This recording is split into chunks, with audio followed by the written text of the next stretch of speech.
오늘 금요일 밤 하나님께서 우리에게 주시는 말씀은 요나서 3장 3절 말씀입니다. 요나서 3장 3절 말씀.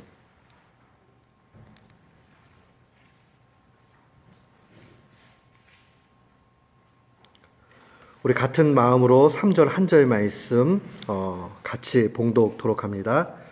요나가 여호와의 말씀대로 일어나서 느느웨로 가니라. 느느웨는 극히 큰 성읍이므로 3일 길이라. 아멘.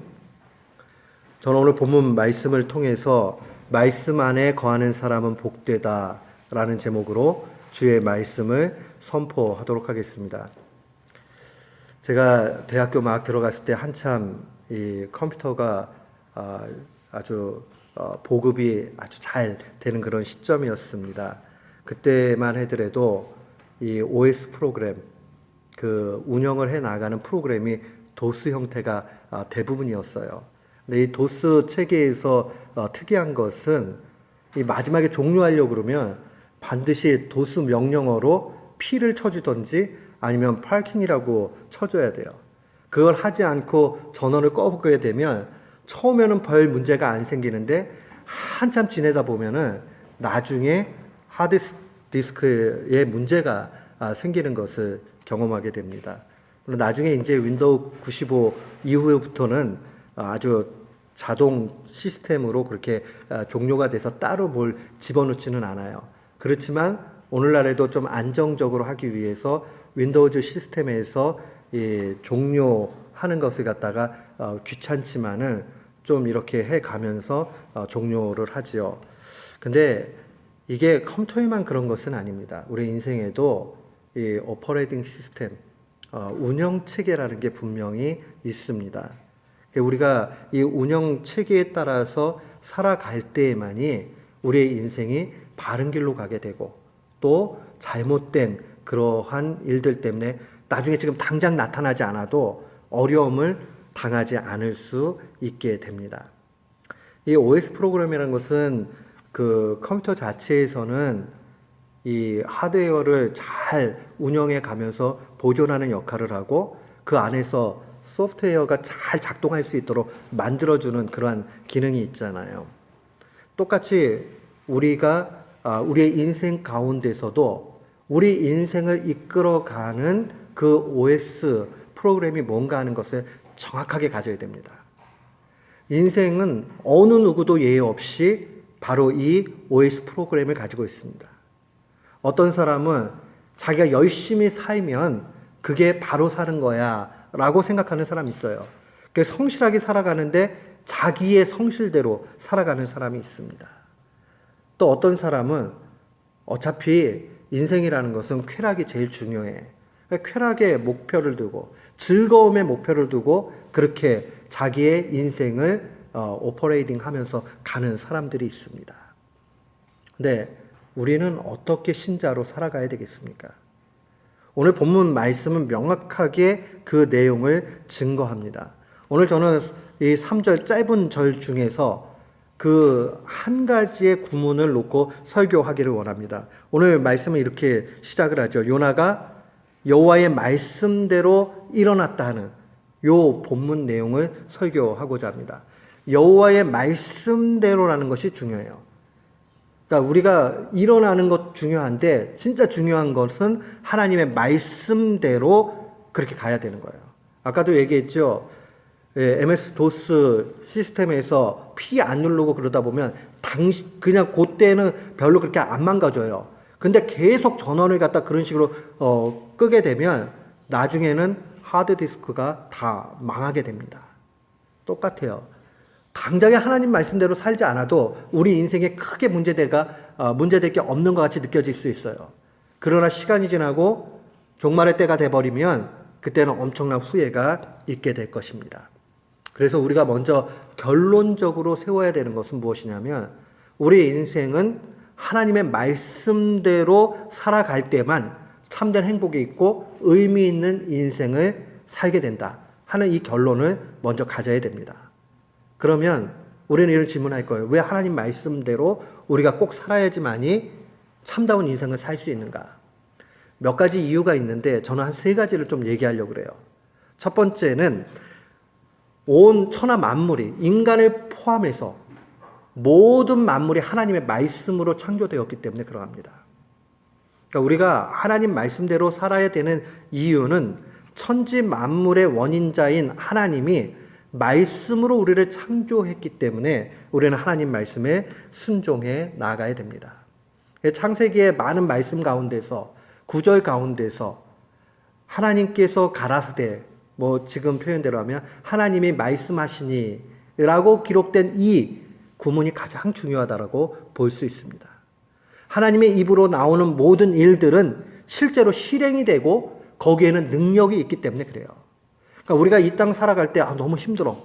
이 땅 살아가는 게 왜 이렇게 고되지? 라고 할 때마다 먼저 기억을 해야 되는 것은 천지 만물을 하나님의 그 계획에 맞춰서 만들어 가시고 운영해 나가실 때에 그 체계는 하나님의 말씀대로 된 것이기 때문에 우리는 그 말씀에 따라서 살아가야 한다 하는 이 사실을 놓치지 말아야 됩니다. 두 번째로요. 왜 우리는 하나님 말씀을 따라서 살아야 되느냐? 그것은 하나님의 말씀은 영원한 진리이기 때문에 그래요. 자, 아까 컴퓨터를 얘기했지만 컴퓨터도요. 점점 발전을 하면서 바뀌어 갑니다. 그래서 더 편리한 거, 더 좋은 안정적인 시스템들이 나와요.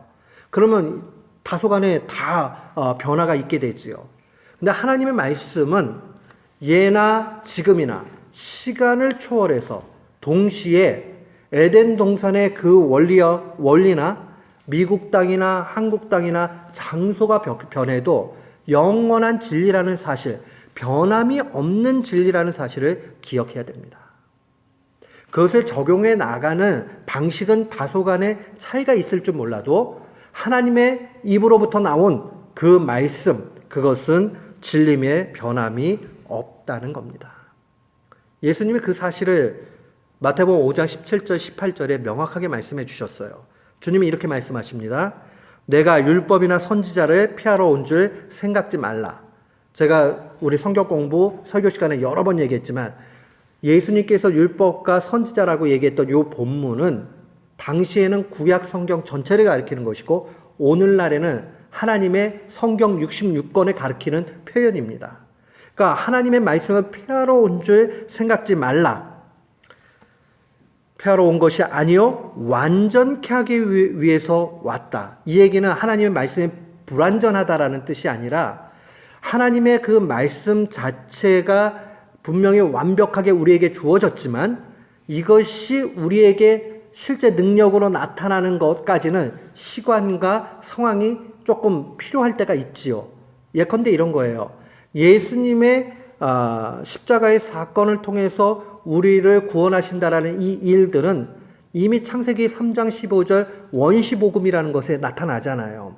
여자의 후손과 원수가 되게 하고 하는 말씀. 여기서 여자의 후손은 예수 그리스도를 가리키잖아요. 근데 그 일들이 일어나기 위해서는 한참의 시간이 지나야 신약에 들어와야지 비로소 이루어지잖아요. 그런 면에서 예수님께서 완성한다, 완전케 하게 한다 하는 것은 그런 의미를 가지고 있어요. 하나님의 말씀은 변함이 없고 하나님의 말씀은 보충이 필요 없고 하나님의 말씀은 그 자체의 능력이요 진리입니다. 그런 의미에서 보면 예수님께서 그 다음 계속 말씀하시기를 이렇게 말씀하십니다. 진실로 너희에게 이르노니 천지가 없어지기 전에는 율법의 1.1획도 없어지지 않는다라고 말씀하십니다. 우리가 히브리어 자체 구약 성경에 기록되어져 있는 히브리어는 소위 쐐기 문자라고 얘기를 해요. 이 쐐기 문자는 그림 문자, 상형 문자 같이 이렇게 돼 있어요. 그런데 여기에 특징이 뭐냐면 점을 더 찍느냐 빼느냐, 획이 더 그어지느냐 그런 거에 따라서 의미가 완전히 달라지기도 하고 또 실제로 모양이 유사하기 때문에 처음에 보는 사람은 D를 표현한 달랩이라는 게 있는데 이거하고 이 리을 표시를 하는 그 R 발음 나는 로우라는 요런 거하고 요 꺾어진 모습 끝에를 봐야지 보지 않으면요 똑같이 생겼어요. 그러니까 쉽지가 않단 말이에요. 거기에 점 하나를 더 집어넣느냐 빼느냐 하는 거에 따라서 그 의미도 달라질 수 있고 단어도 달라질 수 있죠. 그 얘기는 뭐냐면 하나님의 말씀은 그만큼 정교하고 변함이 없다라는 것을 상징적으로 말씀해 주시는 거예요. 그러니까 우리가 더 기억을 해야 되는 것은 이 하나님의 말씀 자체는 한결같이 우리를 생명으로 인도하는 귀하신 말씀이다 하는 것을 놓치지 말아야 됩니다. 그런 의미에서 우리의 인생의 이 운영 체계를 바로 하나님의 말씀에 둘 필요가 있는 것입니다. 근데 저는 이 첫 번째, 두 번째 이 내용을 얘기하려고 하는 게 아니에요.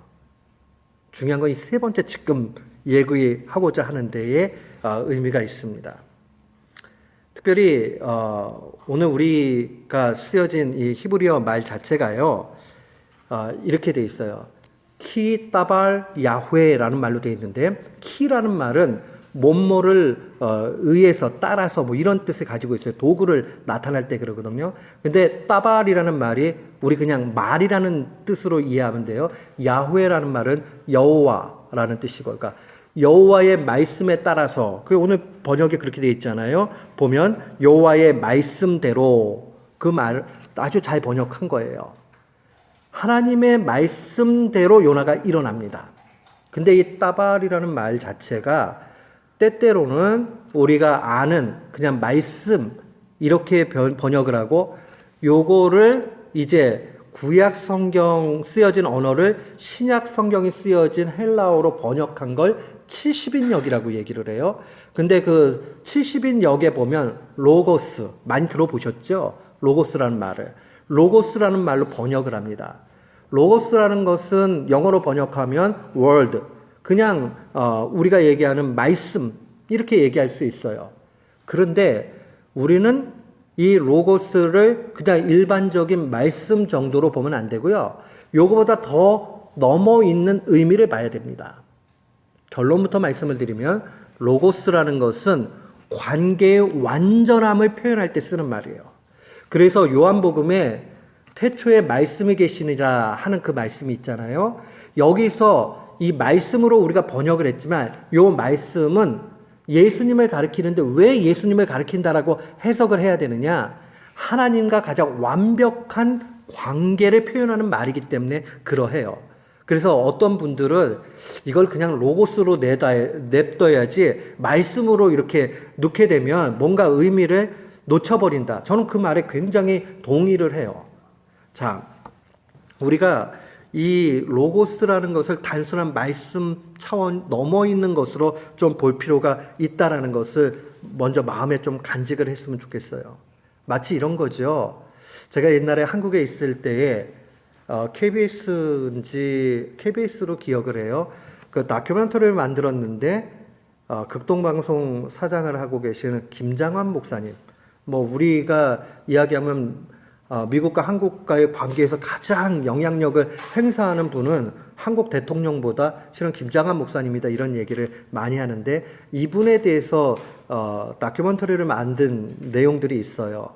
근데 그때 그걸 보고 굉장히 감동을 받았는데 저는 엄한 곳에서 감동을 받았어요. 이분이 그 미군 부대의 캠프에 하우스보이로 있으면서 미국으로 오게 되거든요. 그래서 저는 김장한 목사님한테 감동을 받은 것보다 거기에 이제 이 하우스보이로 있었던 김장한 목사님을 바라보면서 미군 병사 한 분이 이 하우스보이를 굉장히 집중을 합니다. 이 분이 칼 파우스 상사라는 분인데, 이 칼 파우스가 보니까 똑똑하단 말이에요. 그리고 사람이 착해 보이고 그러니까 김장한 목사님 보고 있다가 나중에는 공부를 시켜가지고 해야 되겠다. 이분이 믿음이 아주 순수하게 좋은 그러한 분이에요. 그래서 그 엄마를 찾아가요. 그러니까는 미군 병사가 얘기하는 거죠. 내가 당신 아들이 똑똑해 보이고 그러니까 이 아들을 미국에 가서 공부를 시켰으면 좋겠다. 근데 이 엄마가 아들을 떼어놓는 게 마음에 갈등이 되는 것 같이 보여요. 그러니까 이 상사가 약속을 또 하나 합니다. 얘 반드시 성공하고 반드시 한국으로 보내겠다. 결론은 이 미군 병사의 도움을 통해서 미국에 오게 되고 미국에서 공부해서 가장 영향력 있는 그러한 목사님이 됩니다. 제가 지금 말씀드리고 싶은 것은 바로 사제 관계나 인간 관계에 있어서 가장 아름다운 로고스의 모습이 이런 모습이다. 로고스의 한 예를 지금 드리고자 하는 거예요. 저는 그 다큐멘터리를 보면서 그때 그런 생각했어요. 내가 저런 선생님이 좀 됐으면 좋겠다. 제가 이 칼 파울스에 대해서 굉장히 놀랬던 게 뭐냐면 나중에 그래서 이 기자가 미국까지 찾아갑니다. 그리고 그 파울스 상사를 만납니다. 근데 이분이 시골 학교 초등학교 선생님으로 리타이어하고 몇 년 지났어요. 그런데 평생을 독신으로 살았습니다. 이유는 김장한 목사님 뒷바라지를 했습니다. 굉장히 감동적인 얘기잖아요. 선생님하고 제자가 있다 그러면 이 정도의 관계가 될 때 우리는 로고스를 붙일 수 있지 않을까. 근데 우리에게는 이 아름다운 스토리보다 더 큰 아름다운 스토리가 있습니다. 그게 바로 하나님과 예수님의 관계죠. 그래서 요한복음 1장 1절을 이렇게 이야기합니다. 태초에 말씀이 계시니라. 이 말씀이 하나님과 함께 계셨으니 이 말씀은 곧 하나님이다. 이 말은요, 로고스인 예수님이 하나님과 똑같다라는 얘기죠. 그러니까 성부를 반영하는 최고의 거울은 무엇이냐면 예수 그리스도예요. 근데 거울이라는 표현도 적합하지가 않아요. 여러분들 옷 사러 가면은 거울 장난치는 거 아세요? 이 거울의 종류가 여러 가지가 있어가지고요. 이 길게 보이게 하는 거울이 있어요. 거울이 우리를 똑같이 반영한다고 생각하면 오산입니다. 옷가게에 있는 것은 길게 이렇게 보여져가지고요. 누구나 봐도 거의 대부분 자기가 모델인지 알고 착각을 하게 만들게 그렇게 합니다. 거울도 왜곡되게 반영이 됩니다. 그런데 예수 그리스도는 하나님을 그대로 반영을 합니다. 그런 의미에서 요한 사도는 얘기할 때 그 말씀이 곧 하나님이라 이렇게 이야기를 합니다. 위격의 차이는 있지만 한 분 하나님으로 똑같다라는 것을 이야기합니다. 예수님이 또 그래서 이렇게 말씀하셨죠. 요한복음 14장에 보면 이 종교 지도자들과 아주 논쟁이 있으면서 이런 말씀하셨어요. 나를 본 자는 아버지를 보았거늘 어찌하여 아버지를 보이라 하느냐. 그런 맥락에서 말씀하시는 거예요. 하나님과 나는 로고스야, 관계가. 그렇기 때문에 나를 봤으면 하나님 본 거지. 근데 뭘 보여달라고 얘기해? 라고 의미적으로 아주 대단한 말씀을 해주시는 걸 보게 됩니다. 사랑하는 성도 여러분, 우리가 하나님의 말씀대로 살아야 되는 이유는 바로 로고스의 예수 그리스도를 우리에게 보여주셨기 때문에 그러합니다. 그 모습 가운데 우리는 또 하나 놀랄만한 것이 성육신의 일들을 통해서 그것을 볼 수 있습니다. 성육신이라는 게 뭐예요? 하나님이신 예수 그리스도께서 이 땅에 육신의 몸을 입고 오셨다는 게 성육신입니다. 왜요? 우리를 위해서 십자가에 죽기 위해서 오신 거죠. 이거보다 더 큰 사랑과 은혜가 어디 있겠습니까? 로고스의 삶의 최종적인 아름다움의 모습은 성육신 가운데 나타납니다. 그러니까 그 보좌를 버리고 말이에요. 하나님을 그대로 반영하기 위해서 예수님께서 이 땅 가운데 육신의 몸을 입고 오신 거죠. 그러면서 십자가에 죽으시고 우리를 사랑하는 걸 눈으로 보이시고 그걸로 끝나지 않고 영원히 승리하신 것을 부활을 통해서 확정해 주시죠. 결국 예수님께서 로고스의 삶을 어떻게 살아야 되는지를 정확하게 보여주셨습니다. 그것을 바울 사도는 빌립보서 2장 8절에 이렇게 이야기합니다. 사람의 모양으로 나타나사, 성육신이죠. 자기를 낮추시고 죽기까지 복종하셨으니 곧 십자가에 죽으십니다. 보세요. 우리가 예수님을 따라가는 것이 로고스로 어떻게 하나님과 관계를 맺는 것인지, 로고스의 완벽한 모습이 무엇인지를 알게 해주는 길입니다. 그렇다면 우리는 말씀이신 예수 그리스도를 쫓아 나가야 됩니다. 오늘 본문이 우리에게 도전하는 것은 요나가 바로 회심한 이후에 로고스의 방식대로 살아가는 일들을 하기 시작했다는 걸 보여줍니다. 그런 의미에서 우리가 기억해야 되는 것은 예수 그리스도의 십자가를 기억해야 됩니다. 예수님 그 십자가 안에서 분명히 하나님의 공의와 하나님의 영원한 사랑을 함께 보여주셨습니다. 공의라는 것은 justice, 다른 말로 이야기하면 죄를 용납할 수 없는 하나님의 성품을 얘기합니다. 하나님은 하나님인 것을 보이기 위해서 반드시 죄에 대해서 심판하셔야 됩니다. 만약에 하나님께서 죄를 심판하지 않는다면 그분은 하나님일 수 없습니다. 꼭 기억을 하셔야 돼요. 요즘에 라벨, 제가 설교 중에 몇 번 말씀드렸죠. 이 추종자들이 굉장히 많습니다. 라벨이 주장했던 건 이거예요. 사랑이 이긴다. 하나님은 사랑이기 때문에 결단코 심판할 수 없다라고 얘기를 합니다. 완전 착각입니다. 근데 이분이 젊은 나이에 목회도 잘했고요. 웨튼 칼리지 출신이고요. 굉장히 스마트하고요. 그 다음에 미국 현대인들에게 이 팍팍 와닿을 수 있도록 한 그런 사람이기 때문에 이 영향력 이루 말할 수가 없어요. 그 마을스 힐 철치 그 시골 동네 그렇게 크지도 않은 곳에 가서 목회를 젊은 목회자가 하면서 짧은 시간에 엄청난 많은 사람들이 모이는 폭발적인 일을 했습니다. 근데 이 라벨이 잘못 봤어요. 하나님의 사랑은 죄를 용납하면 안 된다는 사실입니다. 하나님의 공의는 반드시 죄를 심판합니다. 근데 그 십자가는 곧 죄에 대한 심판입니다. 사탄은요, 예수님 이 땅 가운데 육신의 모습으로 와서 죽는 것을 원하지 않습니다. 왜 그러죠? 그렇게 되면 하나님의 작전이 나타나기 때문에 그래요. 하나님께서 우리를 향해서 어떻게 구원하실지가 확연히 드러나기 때문에 그것을 방해하는 겁니다.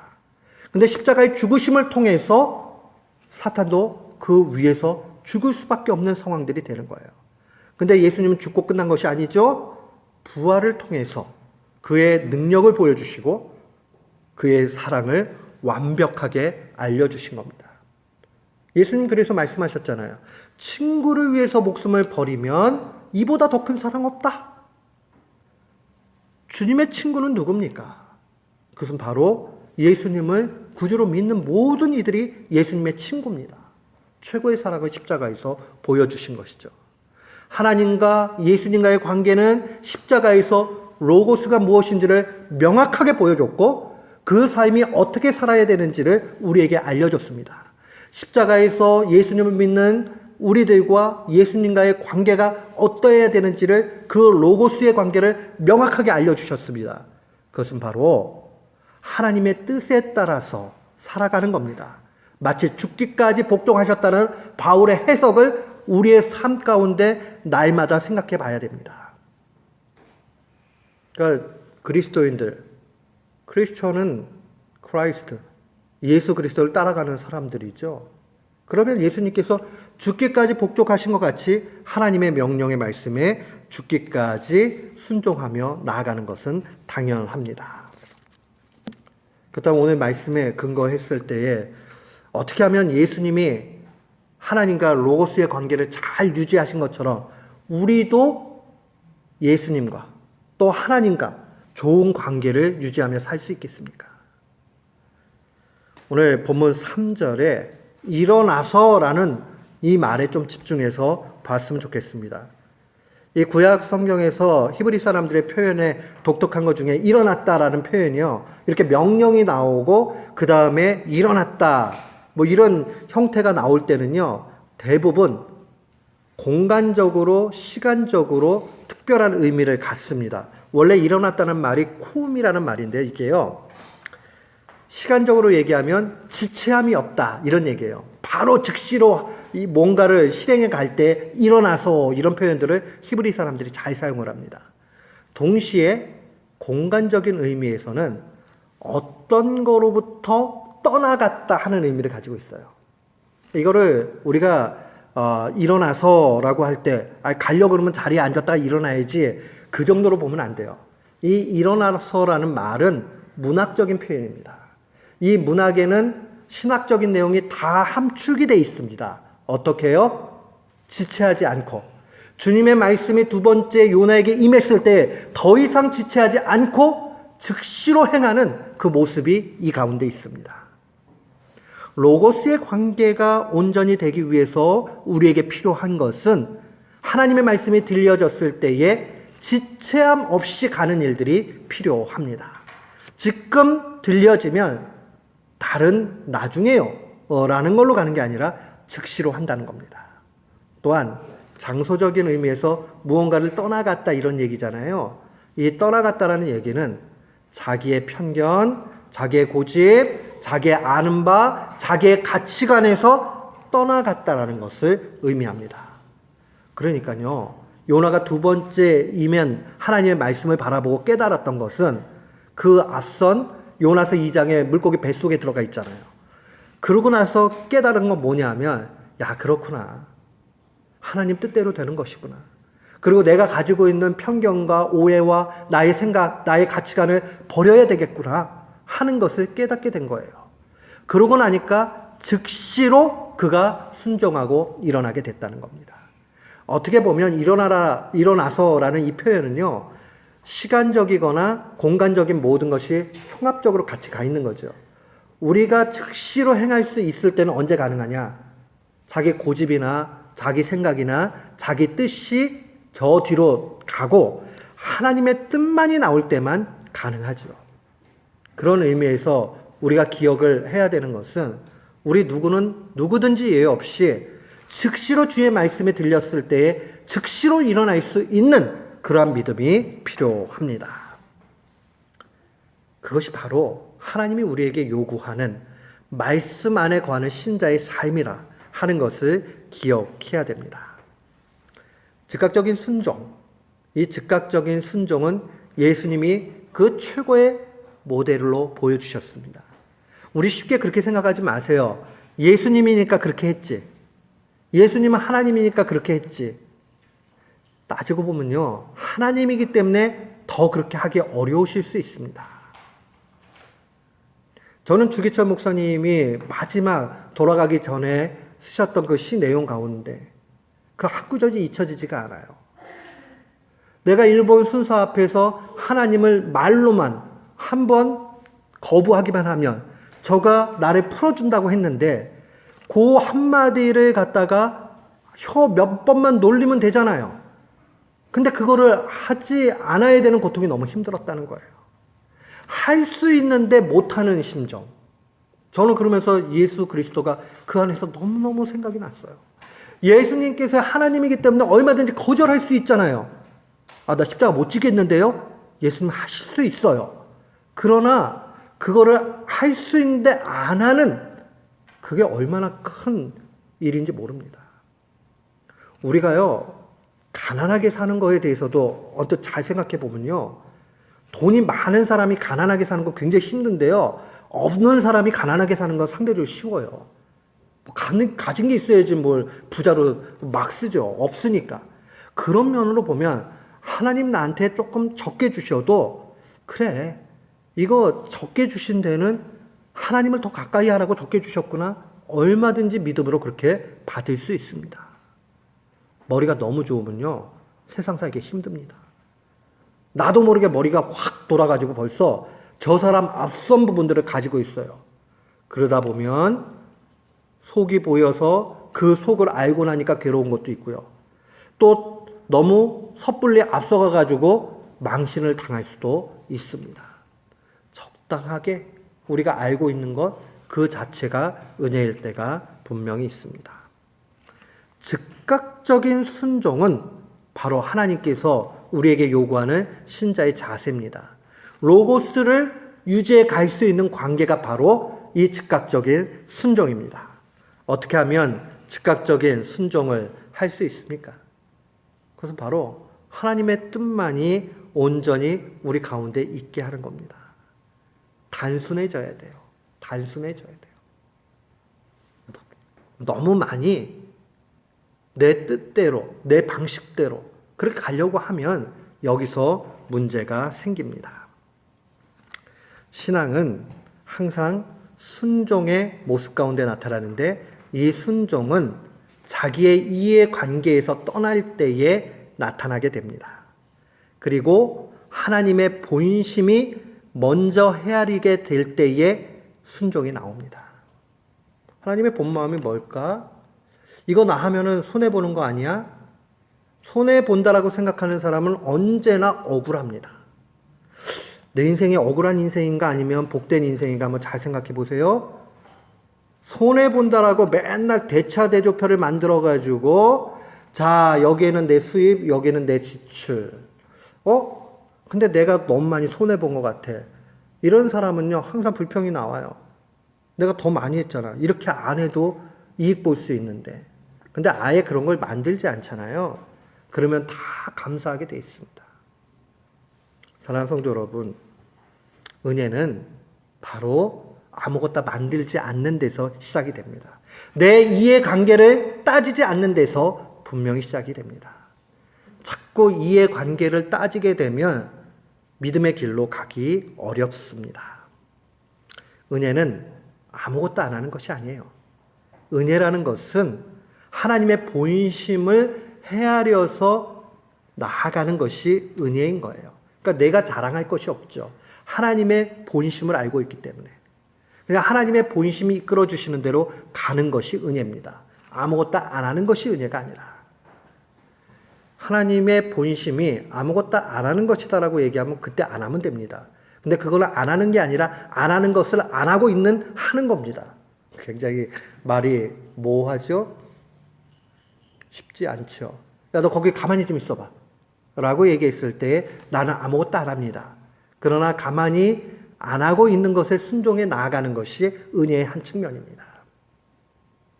제가 이 말씀을 드린 건 뭐냐면 오늘날 우리 신앙이 너무나 이성적으로 이해될 수 있는 방식으로 가고 있다는 데 문제예요. 예컨대 이런 거죠. 구원은 은혜로 받는다라고 얘기하니까 은혜로 받으니까 난 예수 믿어. 그러니까 구원 받았어. 요 진술이 틀리지는 않았어요. 그런데 이 진술 안에는 수많은 믿음의 참다운 정의들이 있는데 그건 상관없어요. 믿음이라는 게 그렇지라고 내가 지적인 동의만 하면 믿음이라고 착각을 합니다. 그리고 오늘날에 있어서 너무 사탄이 악하게 우리를 미혹하는 것이 행함으로 구원받지 않는다라는 말 때문에 우리에게 어떤 요구를 하냐면 아무것도 안 하는 것이 은혜인 것처럼 그렇게 얘기를 합니다. 은혜는 하나님의 본심을 알아서 하나님이 시키시는 것을 하는 겁니다. 다만 그 한 것까지도 나의 공로가 아니라 하나님이 이루어 주신 것으로 영광 돌리는 데 차이가 있는 것이지 내가 막 살아놓고 내 맘대로 해놓고 나는 지적인 동의로 예수 그리스도를 믿기 때문에 나는 믿음이 있다라고 얘기하면 가짜입니다. 만약에 야고보서가 하나님의 영감된 말씀이라면, 야고보서가 분명한 하나님의 말씀이라면 우리는 믿음으로 보이겠다라는 그 말씀을 분명히 같이 고백하고 살아가야 됩니다. 행함이 없는 믿음은 죽은 믿음이라고 한 말씀에 우리가 다시 한번 마음을 열어야 됩니다. 이 얘기는 내가 어떻게 살아서 구원에 힘을 보태겠다라는 뜻이 아니에요. 믿음이 있는 사람은 마땅히 하나님의 본심을 헤아려서 살 수밖에 없는 거예요. 그것을 기억을 해야 됩니다. 그러나 그거 역시도 내 자랑거리는 되지 않지요. 그게 바로 은혜로 사는 것이요. 그것이 바로 죽기까지 순종한 예수 그리스도의 모습입니다. 예수님의 말씀 가운데서요. 부활하신 이후에 야, 나 좀 봐라. 내가 하나님 말씀에 순종해서 죽었다? 그러면서 자랑한 본문이 한 곳이라도 있나요? 죽기까지 복종하셨어요. 그런데 예수님 이 땅 가운데서 한 번도 내가 하나님의 뜻대로 죽었다라고 자랑하신 적이 없어요. 그러니까 로고스의 관계라는 거 그런 거예요. 믿음의 길이라는 것은 바로 이런 거예요. 하나님이 요구하는 하나님의 본심을 알기 때문에 예수님께서 그 십자가의 죽으심을 하나님이 얼마나 원하시는지를 아시기 때문에 그 본심대로 따라가는 겁니다. 다만 순종하나 자랑하지 않는 것이죠. 오히려 하나님께 영광을 돌리는 것이죠. 우리에게도 필요한 거예요, 이 자세가. 우리는 성경 안에서 수없이 많은 하나님의 사람들이 이 로고스의 삶을 살았다는 것을 보게 됩니다. 그 중에 하나가 구약의 사르밧 과부 이야기입니다. 사르밧에 가뭄 들었죠. 엘리야가 사르밧에 갔습니다. 과부를 만났어요. 근데 이 과부가 먹고 살 게 없으니까 아들 하나하고 그냥 마지막으로 떡이나 해먹고 죽어야지 하는 상태였어요. 그런데 가가지고는 이 엘리야가 얘기하죠. 나한테 물하고 떡 좀 달라고. 그러니까 이 사르밧 과부가 얘기하죠. 아휴, 나 뭐 떡은 없고요. 가루 조금 하고 구울 기름 조금 있는데 이게 마지막입니다. 근데 이거 해먹고 떡 만들어가지고 아들하고 먹고 죽으려고 그랬는데 당신에게 주겠다 하고 순종해가지고 줘요. 이게 쉬운 얘기 같이 생각하지 마세요. 이 자식을 길러보신 분은 알지만 그래도 자식하고 마지막에 이제 죽게 생겼는데 저게 마지막에 그 입에 하나 좀 넣어주고 싶지 않겠어요?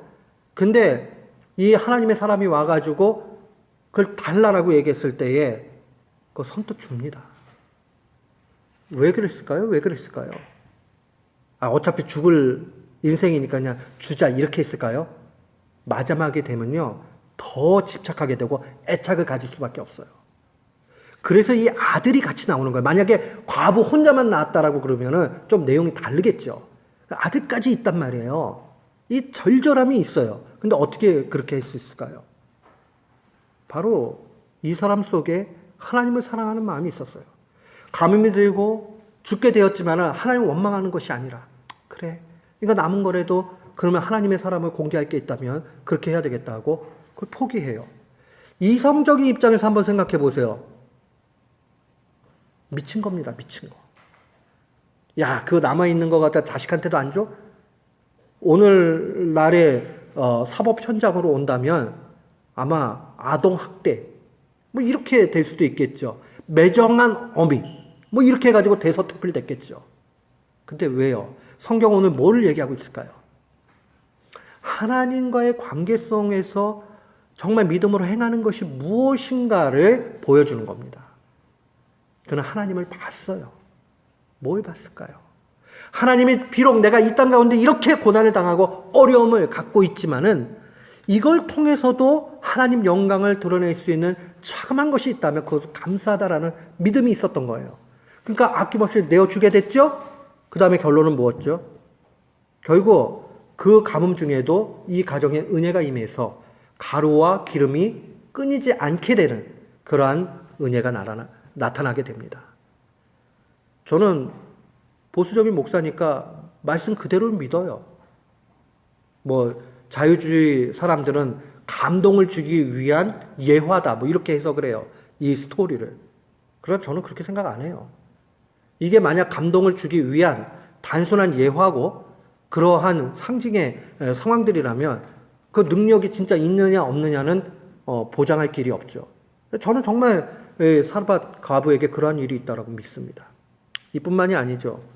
누가복음 21장에 보면 한 과부가 2렙돈을 헌금을 합니다. 그걸 바라보고 실제 당시의 연복의 연보라는 것은 오늘날로 얘기하면 구제금이라는 의미가 훨씬 강해요.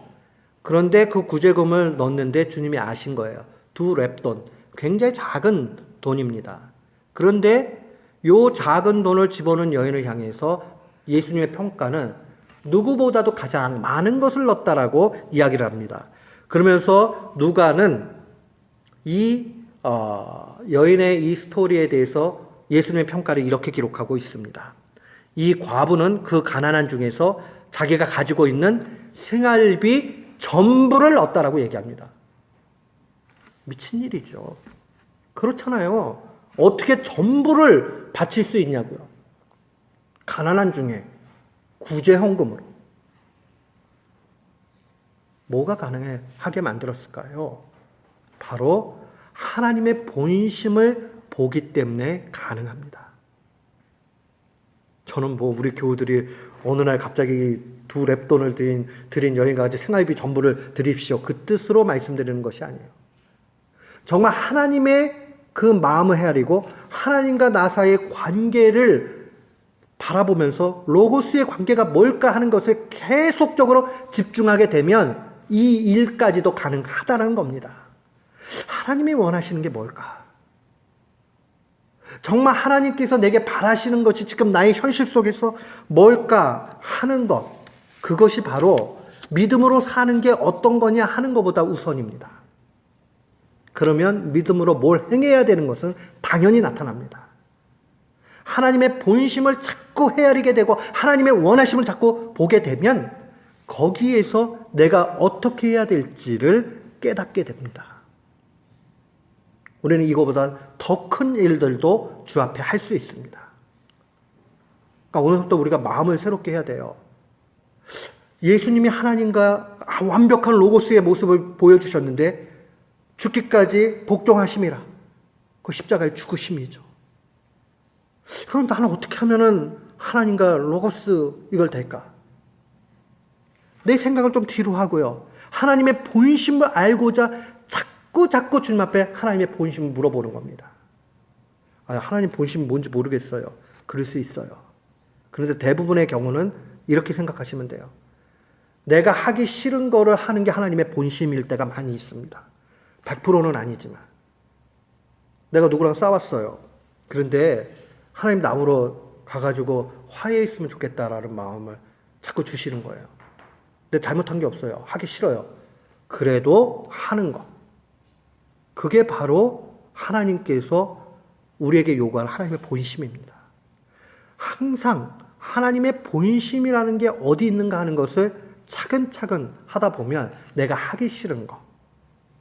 그 다음에 또요. 내가 1번, 2번, 3번, 4번 다 할 수 있어요. 근데 1번보다는 4번이 훨씬 하기 어려워요. 그럼 어려운 걸 선택할 때가 하나님의 뜻일 때가 많이 있습니다. 여러분 어차피 인생 한 번이에요. 그렇게 살아도 이렇게 끝나고요. 저렇게 살아도 이렇게 끝나는 것 같이 보일 수 있어요. 그러나 마지막의 평가는 완전히 다릅니다.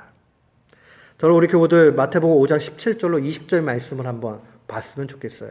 우리 하나님 말씀 한번 좀 찾아보세요. 하나님과의 관계의 온전함이 어떻게 드러나는가? 하나님의 말씀을 정말 지키면서 하나님 말씀에 거하는 것이 무엇인가 하는 것을 이 마태복음 5장 17절로 20절에 주님이 정말 잘 드러내 주셨다고 저는 생각을 합니다. 좀 길지만 우리 4절 말씀 한번 같이 읽겠습니다. 내가 율법이나 선지자나 폐하러 온 줄 생각지 말라. 폐하러 온 것이 아니요 완전케 하려 함이로다. 진실로 너희에게 이르노니 천지가 없어지기 전에는 율법의 1.1획이라도 반드시 없어지지 아니하고 다 이루리라. 그러므로 누구든지 이 계명 중에서 지극히 작은 것 하나라도 버리고 또 그같이 사람을 가르치는 자는 천국에서 지극히 작다 일컬음을 받을 것이요 누구든지 이를 행하며 가르치는 자는 천국에서 크다 일컬음을 받으리라. 내가 너희에게 이르노니 너희 의가 서기관과 바리새인보다 더 낫지 못하면 결단코 천국에 들어가지 못하리라. 제가 말씀드리고 싶은 건 마지막 절 20절이에요. 너희의 의가, 의라는 거는요, 근본적으로 관계성을 표현하는 말입니다. 너희의 의, 너희가 하나님과의 관계성, 그게 바로 의의 온전함이거든요. 그 의가 서기관이나 바리새인, 당시의 종교 지도자들이에요. 이 사람들은 민중들에게 굉장히 존중을 받았습니다. 그런데 이들보다 낫지 못하면 하나님 나라에 못 들어간다 얘기합니다.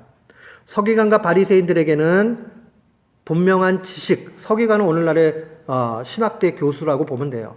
하나님의 말씀에 대해서 능통한 사람들이에요. 바리새인들은 문자적으로 율법을 잘 지키는 신앙의 모범적인 사람들이었습니다. 근데 그들보다 의가 나아야 된다는 거예요. 그 얘기는 뭐라고 생각을 하십니까? 하나님의 본심을 헤아리지 않고 종교적인 일을 지켜나가는 것이 얼마나 무익한가 하는 것을 보여주는 겁니다. 그러니까 하나님의 말씀을 우리가 지켜가는 게 굉장히 중요해요. 근데 그 지켜감에 있어서 전제돼야 될 것은 하나님과의 관계에서 온전함을 추구해 나가면서 지켜가야 한다는 거예요. 여러분, 우리가 얼마든지요, 하나님 앞에요, 헌금을 잘 드릴 수 있고, 예배를 잘 드릴 수 있고, 뭐 할 수 있어요. 이거 굉장히 중요한 일이에요. 반드시 그렇게 하셔야 돼요. 근데 하나님과의 관계는 나빠요. 그래 놓고 그렇게 할 수 있어요. 더 피부에 와닿게 말씀을 드릴까요? 목회자가 강단에 올라가가지고 말씀은 잘 전할 수 있어요. 근데 하나님과의 평소의 관계가 영 좋지 못해요. 그러면서도 할 수 있습니다. 설교를 제가 최소한 목사 안수를 받고 난 이후만 따져도 10여 년이 훨씬 넘어갔어요. 그러고 나니까 이제는 습관적으로 설교할 수 있습니다. 얼마든지 할 수 있습니다. 습관적으로 해버리면요, 성도들은 모를 수 있어요. 야, 설교 잘할 수도 있겠다. 그러나 하나님과의 관계가 나쁜 상태에서 그렇게 하는 것은 하나님과의 의의가 온전치 못한 겁니다. 관계가 나쁜 거예요. 우리가 얼마든지요, 성도들이 주일날 정말 예배당에서 거룩하게 살아갈 수 있어요. 근데 세상 속에서 자기의 본 모습을 다 보일 수 있습니다. 세상 속에서도 하나님과의 관계의 온전함이 있어야 됩니다. 무서운 얘기죠. 지금 요나가요, 깨달은 게 바로 이거예요. 하나님과의 관계의 온전함. 로고스가 형성이 될 때 우리에게 어떤 일이 일어나는가? 즉각적으로 일어나서 순종하게 됩니다.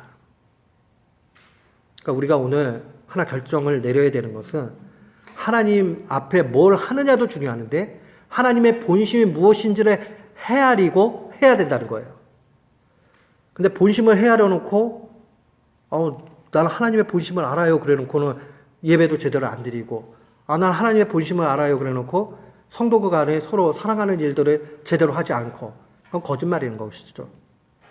그러니까 우리에게 정말 필요한 것은 하나님의 본심을 헤아리면서 하나님의 계명을 지켜 나아가는 일입니다. 이게 믿음의 길이에요. 분명히 천국에서 누가 크다? 이를 행하며 가르치는 자. 사랑하는 성도 여러분, 우리 삶 가운데 이 열매들이 크게 있어야 됩니다. 반드시 있어야 됩니다.